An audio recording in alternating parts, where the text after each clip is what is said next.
Et normalement c'est des pages qui sont en train d'être écrites. Est-ce que tey Bassirou Diomaye Diakhar Faye war na accepter bind page yooyu la façon la plus non ignoble? Non, il n'a pas le droit. Il n'a pas le droit pour plusieurs raisons. La première raison mooy sa jeunesse.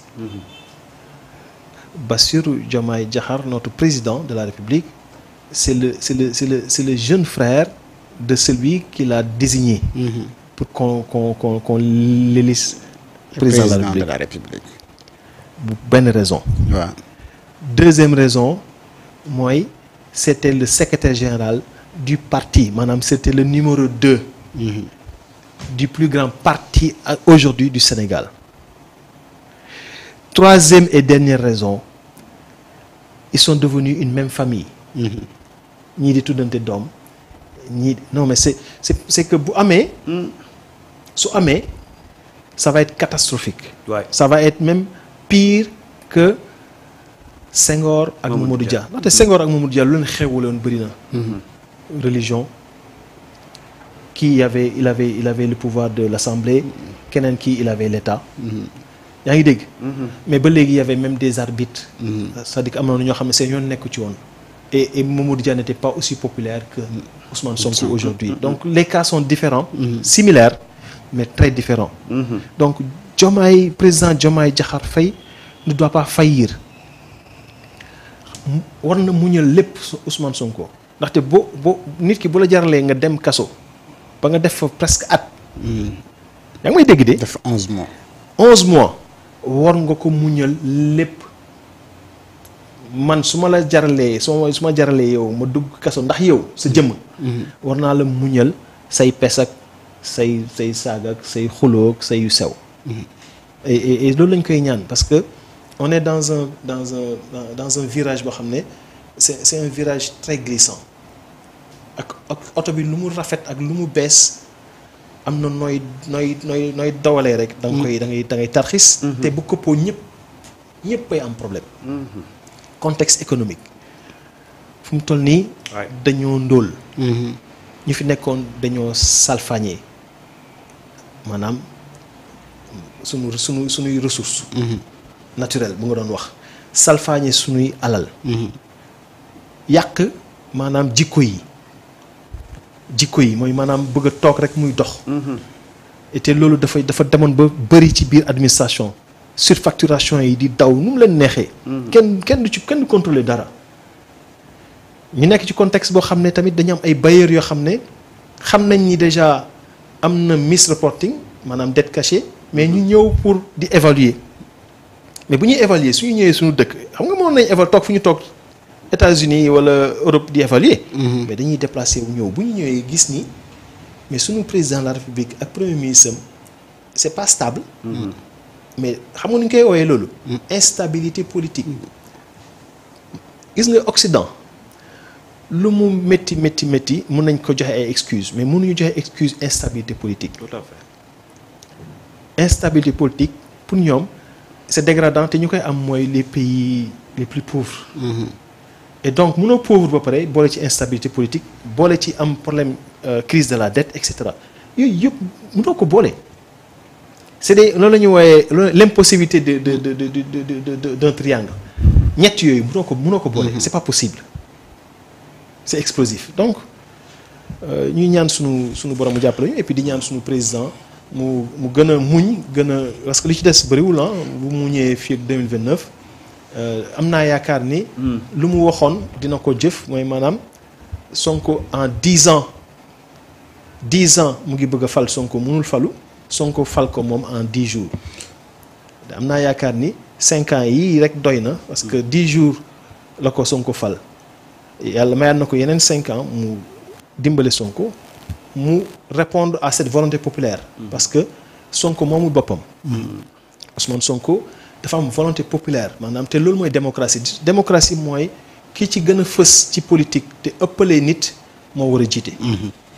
loolu mooy indi stabilité ci réew. su amulee rek xuloo ŋaayoo bi day bëri te dañuy fàtte lu gën a essentiel mooy développement te développement. fii Sénégal tout est à refaire. suñu santé nit yi dematuñu sax hôpitaux yi parce que ku dem hôpitaux ci hôpitaux yi da ngay foog da ngay dee. sunu éducation xale yi seen jàng mooy loolu la preuve gisoo ñoom ñëw nañ bëgg a indi 500 enseignants pour ñu renforcer. ah sunu transport maanaam lépp loo xam ne day tax nit yi di dem di ñëw boo xoolee ba léegi ñu ngi ci problème yi boo génnee léegi ci biti di nga gis ñoo xam ne ils sont en train de souffrir pour jóge point A pour dem point B. diggante ville ak Guédiawaye rek nit yaa ngi sonn asuma la koo xam ne mu ngi dem fu gën a sori donc tout est à refaire nañu concentré wu ci l'essentiel pour am ay résultats probants. alors awale nga bokk woon léegi tourné nga page bi mais dafa am une information bu nga xamante ni premier ministre moom moo ko xamle bi muy def meeting am bi ne moom Abdourahmane Diouf ci département bi mu nekkoon ci enseignement supérieur am na lu ñu fay rummandat comme ay surfacturation wala lu jege ak corruption ñu remarqué ne dañu toxal Abdourahmane Diouf ci ministère boobu noonu quelques jours après DAGE bi également ñu limogé ko après le premier ministre génn publiquement wax nañu foofu am na lu nga xamante ni ñu ngi koy njortu lu bokkul ak jubal jubbanti donc au-delà de rummandat pour remplacer premier ministre mën nañu soupçonner que ni même dans la gestion de Abdourahmane Diouf da awale mu ngi bëggoon a awale gestion am feneen fudul ci jubal jubbanti. ah en tout cas doy na waar parce que. mais c'est révélateur hein. C'est très révélateur mais man xawee ma koon ci loolu te damay joxe benn firnde bu ndaw rek pour te dire que j'étais très maanaam préoccupé des fois si gestion am. du benn du ñaar dama koy envoyer message parce que des fois boo ko oowee doo ko jot am na sax benn mbir boo xam ne dama ko doon wax sama naataango ci parti gi may leen su ma oowee le ministre Daouda Ngom ci saa si mu jël su ma oowee Abdourahmane du jël Daouda Ngom nekk Pastef nekk ministre de l'environnement su ma ko oowee mu jël Abdourahmane su ma ko oowee du jël après finalement ay messages nga koy envoyé et puis boo leen jotee téléphone c'est périodique quoi day fekk xam naa c'est instant yi fait mu nekk di relax xam naa. nekk ci leneen boo ko ay jot ko mais. ci donc Abdourahmane nguur moom soppi na ko de. non mais en tout cas man loolu bokk na ci lu ma gën a bett ci moom am na benn jour sax ndeysaan dama ko oo mu ne ma mais aw xam naa tooñ naa la de ma ne ko non mu ne ma docteur tooñ naa la ma ne ko non amul problème de toute façon on essaye juste de comprendre on essaye parce que. xam nga nit boo ko jiitalee. doo ko fagaagal doo ko. da koy dafa am respect boo koy jox. mais lii président Ousmane Sonko wax ak séquence yi nga wax nii nga xam daf ci tegaloo. dafay maanaam dafay tey xel. dama leen di ñaanal rek mu nekk loo xam ne maanaam fausse alerte la wala voilà loolu laa leen ñaanal. mais Ousmane Sonko koo xam ne du waxantu. waaw du waxantu. c'est que loolu su demee ba wax ne c'est-à-dire que tout c'est lu mu munti wax après da nga koy gis te lu koy firndeel mooy ces propos à chaque fois dañ koy indiwaat dette bi rek ci la bokk. bu mu koy wax boobu ñun on n'a pas bien regardé man mii sax xawoon naa tey ci yenn aspects yi maanaam exemple mu leen di jox ci dette bi diggante 2019 ba 2024. maanaam ñu ngi am ci ay société nationale 29 sociétés. non astafurlah 19 société nationale mooy comme RTS Sénélec yooyu ay société nationale lañ mais diggante 2019 ak 2024 9 ci société nationale yooyu Macky Sall moo ko créé 9 te vous imaginez quoi c'est-à-dire que 19 sociétés nationales nu mu ko créé dafa am yu bees yu mu créé yoo xam ne c'est pertinent comme ADS nga xam ne ñoom ñooy gérer autoroute du Sénégal ñooy ñu mën a après jël lépp loo xam ne Eiffage da koy defar mais am na yoo xam ne même Cour des comptes da ko contesté woon que c'est amul benn pertinence maanaam jël ADIE nga xam ne moo doon gérer tout ce qui est internet ADIE mu def ko Senom comme APS SA merci beaucoup et te léegi ñoom ñëpp yooyu ñu mu créé yooyu nga xam ne ay organismes publics la jël def ko en société nationale xam nga la moo nekkoon seen dénominateur commun. bor bu bëri.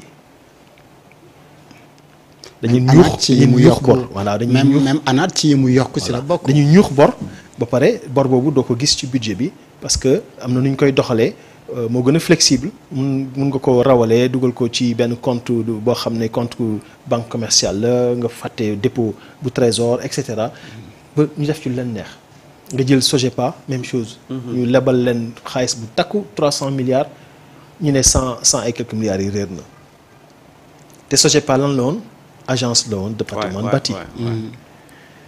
moo tax yenn journalistes yi baax na ngeen di creuser te bu leen creuser di ngeen gis.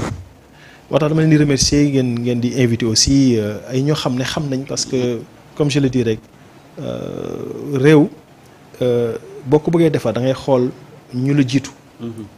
yéen ñëpp xam ngeen ni boo leen taalee ay chaînes yu mel ni LCI. ay BFM du ñu invité koo xam ne du sommité. bu ñuy wax ci waxu guerre Ukraine Russie ay généraux la ñuy invité. donc ainsi de suite. donc pour revenir sur lu nga wax lii nii c'est un précédent vraiment catastrophique yemul ci loolu wax na ko ci Cour des comptes rapport bu mu wax ci IGE ci soxna soosu nga xam ne moom tey ne nañ mooy remplacer voilà donc loolu pour man ay bagages la yoo xam ne ñoom dina leen diisal trop te seen réaction sax moo ko gisee c'est des réactions très molles ndaxte ku la jiiñ sàcc loolu njëkk def mooy xataraayu ne li nga may wax nii neexuma moo tax mënuma comprendre aussi nga nekk ci benn gouvernement mu la yow ku la jiite nga xam ne moo la proposé président de la République maanaam am ay soupçons nga toog ba léegi ci gouvernement bi. te démissionné wo parce que bu toogee ci gouvernement bi am na ko fa toogal am na ko téye mais téye boobu ñu la téye day xàjjaloo l'action gouvernementale parce que nee naa la gouvernement bi boo xoolee c'est l'exécutif ñaari sommet ñaari nit ñoo fa nekk. muy le premier ministre ak son président le président de tous les Sénégalais. donc le premier ministre est le chef de tous les ministres bu la nee sawaay amatoo fi place. donc man balaa ngay ne amatoo sax ma jóg jox la say bagages parce que dara jommuñu loolu moo nekkoon sunu kii. donc vraiment dama xamul lu mu fay def parce que l'exemple bu ma mën a jox pour que sunu galiens yi ak sunu galiens yi gën a comprendre su ma duggee ci kër ñu invité ma añ may lekk ceeb boo xam ne ceebu jaga la mais affaire bi saf kaani boo xam ne mënu ma cee sori. saa waay du ma jaxasee mindaan bi ak borom kër gi di ko ne yow dàqal mindaan bi kii togg bi muy togg dafa saf kaani non damay jóg nank naan sama ndox dem toog. toxoñ say bët dem. tox say bët toog xaar bu gaa yi pare ma tàggoo dem su ma demee sama kër añ. loolu la góor di def. loolu la un homme responsable noonu lay def intellectuel noonu la. te il faut que ñun suñu intellectuels yi parce que tamit jàng taxul nga nekk intellectuel. tout à fait. jàng man mii def doctorat ci université parmi les 12 universités les plus grandes 12e université mondiale actuellement sax mu ngi 14e muy Pékin University mooy Harvardu Chine. man fa laa jëlee sama doctorat. dama dem jàng gars yi tàggat ma ba mu mot sëkk ma ñibbisi mais taxul du loolu moo lay jox xam-xam. gis nga su ma toogee ak chinois yi dañ ma ràññee ci loolu nag quoi moo tax dañ ma invité waat te mu nekk période bu premier ministre doon dem Chine maag moom ñu demandoo même période bi mais ànduñu. mais c'est pour vous dire que mën nga jàng te sax xam-xam du la jëriñ dara parce que tu ne te poses pas des questions tu te mets pas en introspection. lijaasa yi tekkiwul na yow intellectuel. non gis nga ku jàng ak intellectuel différence xam nga lan la. ku jàng day réciter intellectuel lu ñu ko jàngal da koy absorber ba pare toog réfléchir. génne lu bees. sunu maam yu baax yi ay ñoom Cheikh Ahmadou Bamba ay El Hadj Malick loolu foofu la ñu rawee gars yi dañuy dem jàngi ñëw génne lu bees réfléchir ba génne lu bees xasida yi du yëfu caaxaan. donc loolu il faut que nit yi comprendre ko donc moo tax ma bëgg ñu am comportement intellectuel. ay docteur ak professeur ak tout ça mais d'abord il faut que ngay réfléchir. mais pas comme intellectuel yi ñu koy woowee fii en sous-tropique. mais non. parce que fii sous-tropique quand même on a on a galvaudé ce terme-là. mais écoute moo tax loo ci gis da ngay gis administration ku ci nekk di daw di ut diplôme. parce que rek da nga bëgg a ut diplôme. ba ci nguuru Macky Sall man gis naa dama lay jox benn exemple ñoo xam ne dañ leen dénk ay entité dénk leen entité ñu ne ñu ngi dem defi doctorat. maanaam nga nekk DG benn entité boo xam ne yow agence d'exécution nga par exemple da nga war a dimbale réew mi pour que service public bu ñu la dénk mu am résultat mais nga gis saa yi bàyyi loolu ne day dem 3 mois wala benn ministre dem defi doctorat gis ngeen ko fi ay Mansour Faye dem def doctorat am ñëw di ko publier alors que tu es en activité boo xam ne c'est sans relâche. loolu tamit bëgg naa ñu xoolaat ko bu nekkee sunu mbokk yi nekk ci tey administration ku ko ci def nañ la wàccee xam ni bokkul ci jubal. mais justement Alpha tey on a envie d'avoir des nouvelles de